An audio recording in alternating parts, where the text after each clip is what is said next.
À toutes et à tous, merci de votre fidélité au programme de la télévision nationale. Bienvenue dans cette édition. Débutons par le grand titre de ce journal. La première dame Angeline Ndaïchimiye a atterri ce samedi sur l'aéroport international Melchior Ndadaye, détentrice du prix des Nations Unies pour la population, édition 2023. La lauréate a été accueillie dans l'ambiance totale par la population dès l'aéroport international jusqu'au palais présidentiel. Les détails tout au début de ce journal. Retour cet après-midi de la première dame Angeline Ndaïchimiye, lauréate du prix des Nations Unies en matière de la population, édition 2023. À son arrivée à l'aéroport international Melchior Ndadaye de Bujumbura, elle a été accueillie dans une ambiance totale. On vous fait vivre l'arrivée de la première dame avec notre confrère Freddy Nzeyman. L'appareil que vous voyez derrière moi, c'est l'appareil à bord duquel voyage la première dame du Burundi, Angeline Ndaïchimiye, lauréate du prix des Nations Unies pour la population, édition 2023. C'est un prix qu'elle a reçu à New York, le siège des Nations Unies. C'était mercredi. À sa descente d'avion, elle a été accueillie dans la joie par le maire de la ville de Bujumbura, Jimmy Hatungimana, et d'autres personnalités, essentiellement des femmes.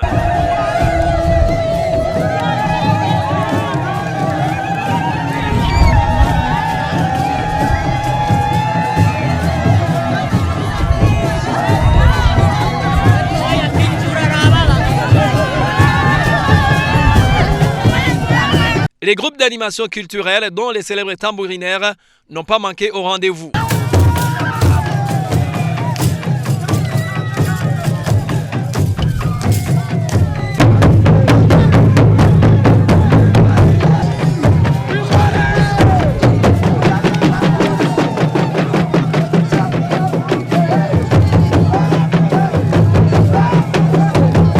S'adressant à la presse, la première dame du Burundi et lauréate du prix des Nations Unies pour la population, édition 2023, Angeline Ndaïchimiye, a indiqué qu'elle a reçu ce prix dans la joie. C'est un honneur pour moi personnellement et pour mon pays, le Burundi, a-t-elle dit. Initié en 1981, c'est pour la première fois que ce prix est décerné à la première dame, la burundaise et donc. Le Burundi vient de redorer son image dans le concert des nations, a-t-elle martelé, avant d'ajouter qu'il s'agit d'une récompense des efforts des Burundaises et des Burundais. Ses partenaires en tête et les agences spécialisées des Nations Unies au Burundi, a déclaré Angeline Ndaïchimiye, lauréate du prix des Nations Unies pour la population, édition 2023 dans la catégorie individuelle, qui a ajouté aussi qu'il s'agit d'un cadeau de Dieu et en marge des cérémonies de remise de ce prix, la première dame du Burundi a participé à un séminaire atelier organisé par l'Alliance globale des premières dames d'Afrique à l'Université de Columbie aux États-Unis d'Amérique. Elle s'est entretenue également avec différents diplomates, occasion pour ces derniers de féliciter le Burundi et la première dame du Burundi, raison pour laquelle elle a transmis ses félicitations à tous les Burundais. La première dame du Burundi, Angeline Ndaïchimiye, lauréate du prix des Nations Unies pour la population, édition 2023, dans la catégorie individuelle, a saisi cette opportunité pour conseiller aux Burundais de faire le bien sans s'attendre à une contrepartie, comme elle le fait pour les vulnérables et d'autres démunis, raison pour laquelle elle a été primée par les Nations Unies. Angeline Ndaïchimiye a enfin remercié ses partenaires en tête des agences spécialisées des Nations Unies au Burundi, la presse qui a toujours médiatisé ses réalisations à travers le monde. Une séance de prise de photos, des selfies avant la sortie de l'aéroport où une foule de curieux l'attendait.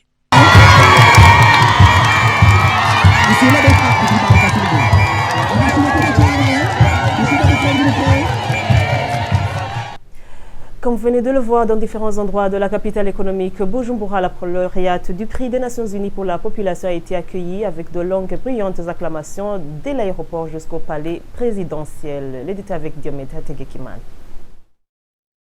Depuis l'aéroport international Melchior Ndadaye, sur l'itinéraire, la population était venue accueillir chaleureusement la première dame Angeline Ndaïchimiye, munie de banderoles sur lesquelles étaient écrits les messages de félicitations.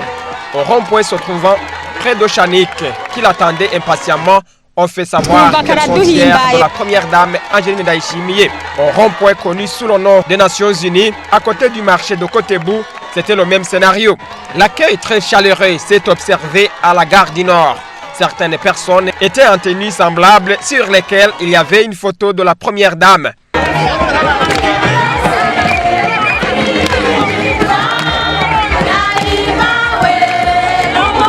Angeline Ndayishimiye au boulevard Moïse Gisabo, suite au sentiment de joie causé par l'accueil de la population, elle a quitté momentanément le véhicule pour aller embrasser la population.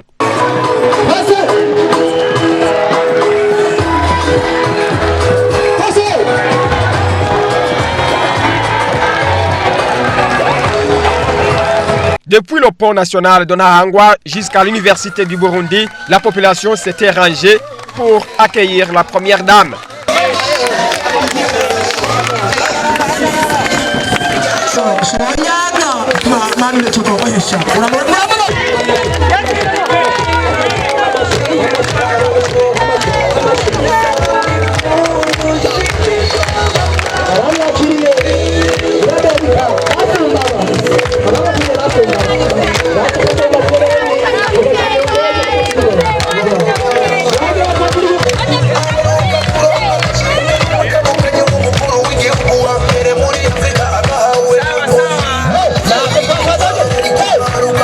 Au rond-point se trouvant près de l'annonciature, c'était le même scénario.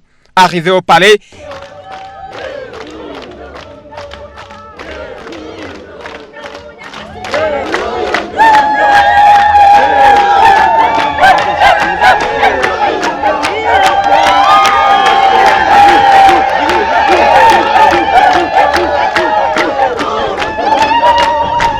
Angeline Ndayishimiye a été accueillie par son époux, le chef de l'État Évariste Ndayishimiye.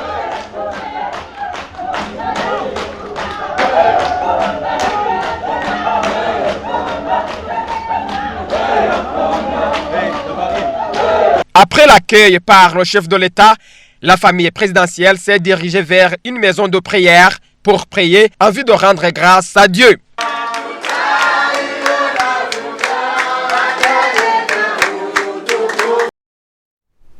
Poursuivons cette édition. Le président de l'Assemblée nationale a octroyé ce samedi une contribution constituée de matériaux de construction à l'église Emmanuel de Matongo en province Kayanza.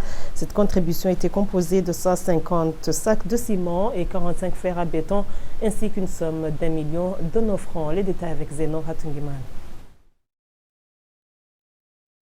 150 sacs de ciment et 45 fers à béton d'une valeur de 6 939 000 francs ainsi qu'une promesse d'une enveloppe d'1 million à octroyer incessamment est une contribution octroyée ce samedi par le président de l'Assemblée nationale, Geras Daniel Ndabirabe, à l'église Emmanuel de Matongo en province Kayanza. Il a fait savoir qu'il honore une promesse donnée lors de sa dernière visite à cette église. Étant donné que beaucoup plus reste à faire pour achever les travaux de construction, il a promis de continuer de plaider pour cette église auprès des bienfaiteurs afin de lui trouver plus de soutien. Le responsable de cette église, pasteur Sambiru Busamerans, a exprimé ses gratitudes pour cette contribution et a promis que ces chrétiens vont continuer à prier pour lui.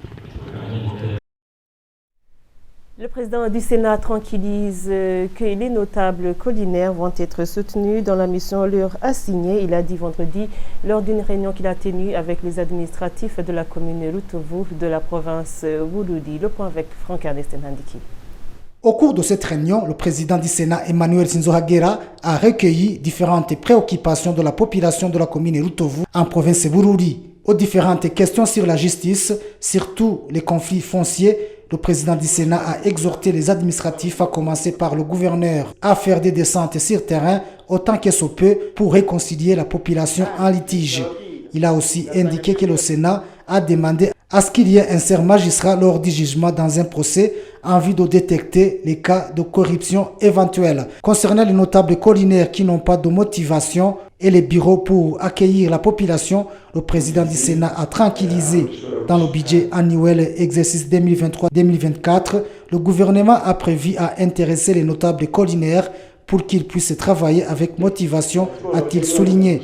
À la question des zones qui vont naître avec la nouvelle loi qui délimite les provinces et qui n'ont pas de bureau ou l'électricité, le président du Sénat a indiqué que cette question trouvera solution dans le budget annuel 2023-2024. Le président du Sénat a donné des conseils sur le planning familial pour faire face à la démographie galopante. Il n'a pas manqué à interpeller la population de Rutovu à adhérer dans les coopératives de développement et à inculquer à leurs enfants l'éducation basée sur les mœurs burundaises. Après cette réunion, le président du Sénat, Emmanuel Sinzo Hagera, s'est rendu au chantier du barrage d'Ojiji pour une visite guidée. Selon l'entreprise qui est en train de construire ce barrage, les travaux sont à 68% malgré les contraintes qui ont retardé l'exécution.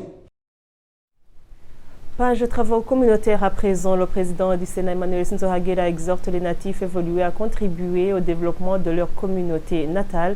Cela, il a dit ce samedi lors des travaux de développement communautaire qui consistaient à paver l'intérieur d'une salle de classe de l'école fondamentale située en zone Muzenga de la commune et province Bururi. Encore une fois, Franck Ernest Nandiki. Arrivé aussitôt à l'Ecofo Nyundo, le président du Sénat Emmanuel Sinzo Hagera, accompagné du gouverneur de la province Bururi, s'est associé avec la population de la zone Muzenga, commune et province Bururi, dans les travaux de mélange du béton, transporter ce béton en chaîne dans l'ambiance de cadence vers la salle de classe où ce dernier a été pavé. Ces travaux viennent au point nommé car les salles de classe de l'Ecofo Nyundo n'étaient pas cimentées à l'intérieur. Les parlementaires, certains cadres et le secrétaire du parti au pouvoir avaient répondu présents dans ces travaux d'intérêt communautaire. L'administrateur et le gouverneur de la province Bururi ont salué l'initiative de la population de la colline Nyundo pour avoir construit cette école, même s'ils n'ont pas pu cimenter les salles de classe. Dans ce mot, le président du Sénat Emmanuel Sinzo Hagera a lui aussi salué les efforts de la population tout en appelant les natifs de la province Bururi à contribuer au développement de leur communauté.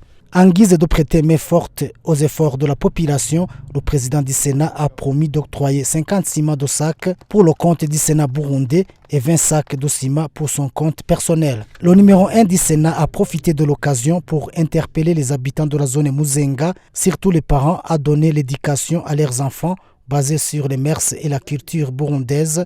Il n'a pas manqué à sensibiliser à la sauvegarde de l'environnement en plantant des arbres, mais aussi à bien utiliser la récolte obtenue. Le gouverneur de la province Bururi a donné un cadeau au président du Sénat composé de la récolte obtenue dans la province Bururi.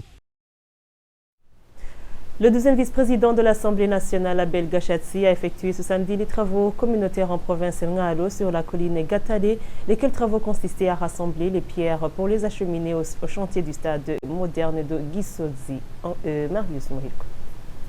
Ce sont les travaux communautaires comptant pour le ramassage des pierres de préparation d'une fondation de la construction dans le stade moderne et sur la colline Gatale. Nous sommes en commune Gisozi, en cette province Moire.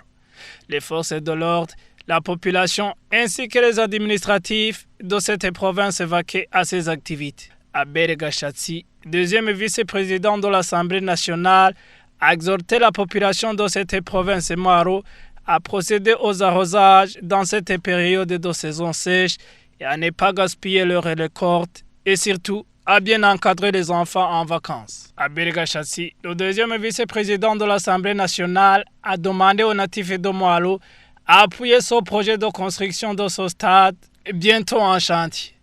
Abel Gachatsi a aussi demandé aux natifs de Moalo de travailler en synergie pour l'intérêt commun du développement de cette province. Les Bagmiawanga de la province Muramvya sont appelés à planter beaucoup d'arbres pour habiller les collines de la province Muramvya.